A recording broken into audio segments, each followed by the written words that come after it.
De vendedor de perritos calientes en las calles de San Petersburgo a manejar los hilos de la compañía de mercenarios Wagner. Es Yevgeny Prigozhin, una de las figuras más turbias y oscuras que sobrevuelan el Kremlin. Pero realmente, ¿quién es Prigozhin? ¿Cómo fueron sus inicios? ¿De dónde viene todo su poder? Lo vemos todo en el siguiente vídeo.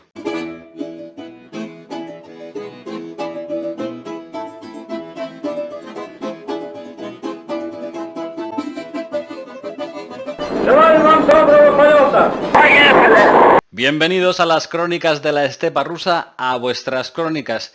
Y hoy nos vamos a meter en las entrañas del Kremlin, en las cloacas, que diría algún expolítico español, para intentar arrojar algo de luz sobre uno de los personajes más siniestros de la guerra y quizá yo diría de la última década salidos a la sombra de Putin. Me refiero a Yevgeny Prigozhin, el fundador de los mercenarios de Wagner y que ahora representa en lo que es la política rusa el ala más dura en esta guerra que libran Rusia y Ucrania. Pero ¿qué sabemos realmente de Prigozhin? ¿Cómo fueron sus inicios? Bueno, sabemos que nació en San Petersburgo el 1 de junio de 1961, en San Petersburgo, como Putin, esto es importante, y ya que desde joven dio muestras de tener cierta querencia hacia lo criminal, hacia la violencia, hacia los bajos fondos, porque con 20 años, en 1981, le condenaron a 13 años de cárcel por robo, por fraude y por implicación de un menor en hechos delictivos. Fue enviado a una cárcel de alta seguridad para cumplir esos 13 años de prisión, pero tuvo suerte, porque en 1988 Prigozhin fue indultado y salió de la cárcel en 1990, o sea que cumplió 9 de los 13 años. Eso sí, al salir de la cárcel, el mundo que él conocía, la URSS, estaba a punto de desmoronarse. El final de la Unión Soviética le obligó a reinventarse y aquí vemos una de las primeras características de Prigozhin. Es un tipo con buen ojo para los negocios. De una forma u otra consigue sacar adelante sus ideas, sus proyectos. Y el primero que tuvo, lo tuvo en Leningrado antes de volver a llamarse San Petersburgo, y fue dirigir una serie de puestos callejeros donde vendía perritos calientes. Hemos dicho antes, tenía contactos con los bajos fondos. Él mismo decía, ¿no?, que tenía que pagar $100 acá a la mafia de San Petersburgo por tener cada puesto de perritos calientes. A pesar de eso, no le fue mal, porque llegó, o decía él, o llegó a ganar hasta $1000 al mes con la venta de perritos calientes, lo que en 1990 era una auténtica barbaridad. Así pues, ya tenemos dos de las claves de la vida de Prigozhin. Ese conocimiento de los bajos fondos, ese hábitat donde él se mueve bien, tranquilamente, como pez en el agua, y ese olfato para los negocios. Una combinación, una mezcla, que en el futuro le va a resultar indispensable para salir adelante. Fijaos cómo describen a Prigozhin en una de las biografías que se han hecho sobre él. Es sobre estos primeros años de negocio y dicen de él, es un tirano, un déspota, un mezquino, que controla todo hasta el límite y conoce sus negocios al dedillo. Bueno, pues este controlador, este déspota, bueno, sigue con su idea de aumentar sus negocios y deja los puestos de comida callejera, deja los perritos calientes y se embarca en aventuras como tener supermercados. Después pasa a los restaurantes y después da un salto importante. Pasa a ser dueño de restaurantes de lujo. Prigozhin tonto no es y sabe que donde hay dinero hay poder. Y creando estos restaurantes de lujo consigue atraer a la alta sociedad peterburguesa. Putin en esa época vivía en San Petersburgo. Lo que no sabemos es si llegó a visitar alguno de sus restaurantes en aquella época. 1997 es una fecha clave en la vida de Prigozhin. Hace un viaje a París y vuelve enamorado de esa idea de los restaurantes en el río Sena, y decide hacer lo mismo en San Petersburgo. Compra un barco, el Moscú 177, que en aquella época era una discoteca para gente joven, se gasta $50.000 en la compra, lo repara, lo reforma, se gasta $400.000 en la reforma y el barco restaurante se rebautiza como New Island. Abre las puertas en 1998 y desde el primer minuto es un auténtico pelotazo. Desde el minuto 1 toda la gente rica, toda la gente poderosa de San Petersburgo quiere ir a cenar, a comer a ese barco. Es el centro del poder en San Petersburgo. Llega un momento clave en la vida de Prigozhin. Llega un momento donde empiezan a forjarse las alianzas entre Prigozhin y el Kremlin. Estamos en el verano de 2001. Putin invita al presidente francés, Jacques Chirac, a visitar Rusia y están en San Petersburgo. Van a cenar, ¿y a dónde? Al barco de Prigozhin, porque claro, en ese momento el New Island era lo top de lo top. Pero resulta que Jacques Chirac, mientras navegaban por el río Nieva, pues decide decir, oye, ¿y esto que estoy viendo qué es? Que alguien me lo explique. Problema, no había ningún guía turístico en el barco. En ese momento, uno de los socios de Prigozhin decide, bueno, pues ya que está, me voy a hacer yo de guía turístico y así intentamos salvar la situación. Y Prigozhin, que tonto no es, ve también que le pueden comer la tostada y en la cena se da una situación muy similar a la foto que estáis viendo. En la cena es el propio Prigozhin el que se arremanga y el que sirve la comida o la cena a los dos dignatarios, tanto a Putin como a Chirac. Eso, esta forma de ponerse al servicio, impresionó muchísimo a Putin y desde ese momento ya lo tuvo en su radar. El primer paso ya estaba dado, pero llegar hasta Putin directamente era tarea imposible y Prigozhin lo sabe. Entonces, ¿qué es lo que hace? Bueno, pues busca la puerta de atrás. Pasito a pasito, despacito. Primero se gana al chofer de Putin. Después se gana al jefe de seguridad de Putin, el actual Víktor Zolotov, que es el director de la Guardia Nacional. Esta es otra de las características de Prigozhin. Es un maravilloso relaciones públicas. Ya tenemos tres cosas importantes en Prigozhin. Tenemos su conocimiento de los bajos fondos, su olfato para los negocios y su gran habilidad en las relaciones públicas. Todos los que le recuerdan en aquella época lo recuerdan como un tipo alegre, divertido, buen narrador de historias.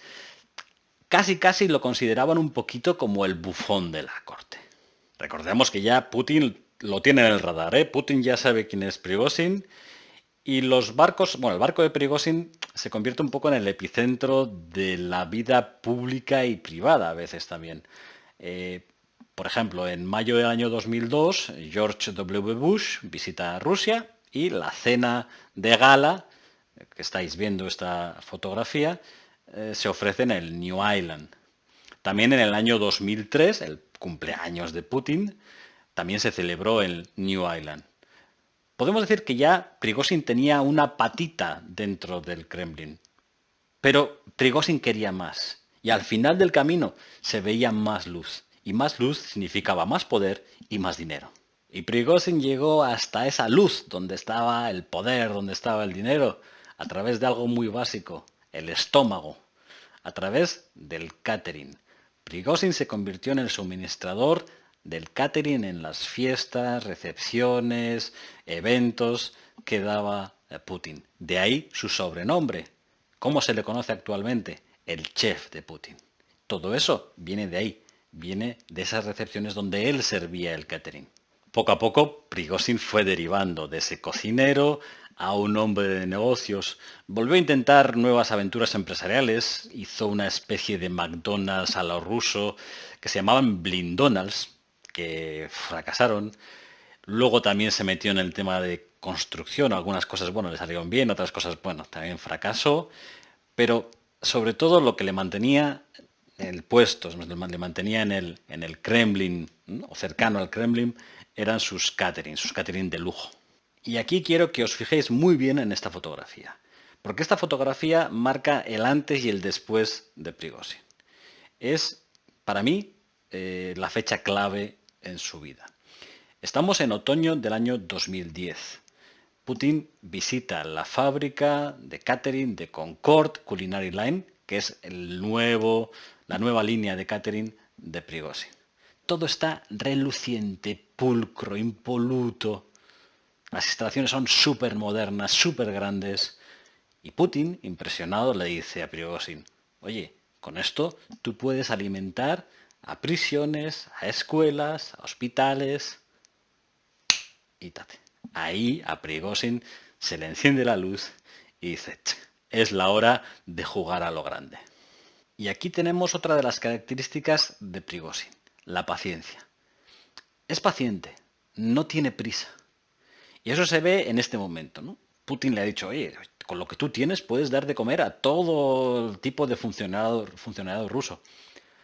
Pero Prigozhin quiere ir poco a poco y va a lo sencillo, va a lo que conoce. Va a San Petersburgo y empieza a dar el catering a comida a 14 escuelas de San Petersburgo. Solo 14, nada más, nada de cientos, no, solo 14. Quiere ver cómo funciona. Y la verdad es que el experimento le sale bien. No hay grandes quejas, siempre hay alguien que pone un poquito, oye, no te quejes, ¿no? Pero bueno, en general, este catering a las escuelas de San Petersburgo funciona bien. Y aquí, viendo este resultado, Prigozhin sí da un paso adelante. Cuando todo el mundo pensaba que Prigozhin se iba a convertir en el suministrador de comida para todas las escuelas de San Petersburgo, Prigozhin renuncia a ello, se va. ¿Por qué? Porque sabe que el dinero, sabe que el poder está en Moscú y lo que decide es suministrar la comida a los colegios de Moscú. Ahí está el poder, Moscú es el centro y el que está en Moscú está cerca del poder y está cerca del dinero. Y Prigozhin, con su experiencia, con sus contactos, consigue ganar un concurso para dar de comer a las escuelas del sureste y del norte de Moscú. 10.500 millones de rublos que le cayeron a los bolsillos. Ahora, asentado en Moscú, con contactos en las altas esferas, con dinero, decide que es el momento de ir a por el plato principal, a por el premio gordo, el ejército. Y acordaos de esta fecha que os voy a decir, porque es importante. Es diciembre de 2012 y Prigozhin da el golpe de gracia. En ese momento había que repartir los nuevos contratos de suministro de alimentos para el ejército. En total unos 50.000 millones de rublos. Hasta ese momento varias empresas se repartían estos contratos. Bueno, pues con los nuevos contratos, esas nuevas empresas desaparecen prácticamente del mapa y el 92% de los nuevos contratos van a caer a empresas de Prigozhin o afiliadas a Prigozhin. Es decir, de los 50.000 millones de rublos, prácticamente Prigozhin se lo lleva todo. Prigozhin había dado el gran pelotazo, había pasado de ganar 10.500 millones de rublos dando comida a los críos a ganar 50.000 millones dando comida a los militares. Y claro, ¿quién es el responsable de esto? ¿Quién firmó estos contratos? Pues un señor que todavía sigue como el ministro de Defensa de Rusia, Shoigu, efectivamente. O sea que cuando a veces decimos, no, es que Prigozhin está contra Shoigu, contra tal. Ojo, que los caminos del Kremlin a veces son más inescrutables que los designios del señor. Y si no os lo creéis, mirad, un año antes, en el año 2011, la empresa de Prigozhin, Concord, recibió un pedido para llevar el catering para cadetes y empleados del Ministerio de Situaciones de Emergencia de Rusia. Fueron unos 3.000 millones de rublos, que visto lo visto tampoco era mucho, pero 3.000 millones. ¿Sabéis quién era el ministro de Situaciones de Emergencia en el año 2011, un año antes del pelotazo de Prigozhin? Sí, Shoigu. Shoigu le debe, o Prigozhin le debe mucho, mucho, mucho a Shoigu, el Kremlin. O sea que ahora el Kremlin le paga a Prigozhin por suministrar los alimentos al ejército. Le paga a Prigozhin por suministrar la comida a las escuelas. En total, ¿cuánto dinero ha ganado Prigozhin con el Kremlin? Pues esa es la pregunta del millón. Nadie lo sabe realmente porque muchos de esos contratos caen o en empresas que lleva Prigozhin o en filiales o en subcontratas, con lo cual seguir el rastro del dinero es sumamente complicado. La única cifra que yo he encontrado la publicó la revista Nastasia Vremya y fue de un periodo de entre 2011 y 2019. En ese periodo, en esos 8 años, Prigozhin, según Nastasia Vremya, había ganado 5.393 contratos estatales, contratos públicos. Esos 5.393 contratos se traducían en más de 210.000 millones de rublos. 210.000 millones de rublos. Y estamos hablando de hasta 2019. Sumad 2020, 2021 y 2022, con lo cual todo lo que ha podido ganar Prigozhin pues prácticamente es incalculable. Y así es como Prigozhin se convirtió en el Prigozhin que conocemos ahora. De vender perritos calientes en las calles de San Petersburgo a tener lo que yo llamo un auténtico póker, ¿no?, en manos del chef de Putin. Mucho dinero, ingentes cantidades de dinero, mucho poder, contactos en las más altas esferas del Kremlin y además, si añadimos a esto un patriotismo exacerbado, tenemos el caldo de cultivo para algo que era un secreto a voces, pero que Prigozhin siempre negó, que era que él había sido el fundador de los mercenarios de Wagner. Siempre lo negó, siempre dijo que él no tenía nada que ver. Este año, por fin, en una entrevista en septiembre, dijo lo siguiente: a partir de ese momento, el 1 de mayo de 2014, nació un grupo de patriotas que luego adquirió el nombre de BTG Wagner. Por primera vez, Prigozhin reconocía abiertamente que él era el fundador de Wagner. Pero sobre Wagner, sobre sus andanzas en Ucrania y en otros países, lo que representa y las posibles aspiraciones políticas del propio Prigozhin, hablaremos en una segunda parte, en un segundo vídeo de Crónicas de la Estepa Rusa. Este lo hemos dedicado a ver de dónde viene Prigozhin, quién es Prigozhin, cómo es Prigozhin. En el futuro lo trataremos en otro vídeo, que no quiero que me acuséis de vuestra muerte por sobredosis de Crónicas de la Estepa Rusa. Prigozhin parte 1 se queda aquí y ya os digo que voy a intentar sacar el Prigozhin parte 2 a la mayor brevedad posible. Pero ya sabéis que si queréis ayudarme un poquito, por favor, dadle al like, suscribíos, comentad, ved los vídeos, aunque sea en bucle, ¿no? Da igual, pero necesito que estéis ahí vosotros, porque sin vosotros esto no tiene ningún futuro. Bueno, como siempre, espero que os haya gustado, espero que haya sido interesante, espero que hayáis aprendido algo sobre esta figura tan importante y tan siniestra llamada Yevgeny Prigozhin. Nos vemos en las próximas Crónicas de la Estepa Rusa. Das vidania.